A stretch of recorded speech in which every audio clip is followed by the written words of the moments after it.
Салам, хурматлы ватандашлар, здравствуйте, дорогие туркменистанцы. Сегодня я вам хочу напомнить о том, что в процессе вот этой вот информационно-идеологической борьбы, противостояния оппозиционеров, специально существует группа людей, которые ведут провокационную деятельность. Их задача вбрасывать информацию, которая, во-первых, изначально ложная, и, во-вторых, она должна деморализовать население. В каком смысле?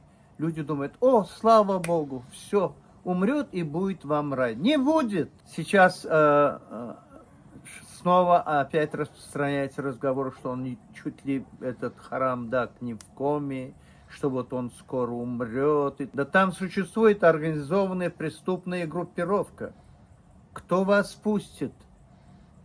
Это делается для того, чтобы у людей вот это вот наболевшее, без того, и так они боятся на это пойти, борьбу. Без борьбы такие вопросы не решаются. Значит, вы будете ждать, пока он умрет, когда мимо вас пронесут тело его, что ли? Такого не бывает. Надо бороться. Хотя бы словом. Хотя бы тем делом, которое вам доступно. А сейчас что распространяет? Я вам говорю как человек, который уже не первый раз, и не второй, не третий говорил, когда распускали вот такие вот, провокативные сплетни. Он в коме, он умирает, ему печень заменили или еще что-то такое. Не верьте, не верьте. Это все вранье абсолютное.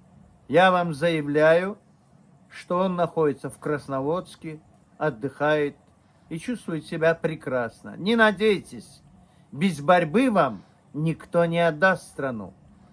Если вы считаете, что эта страна ваша, научитесь бороться.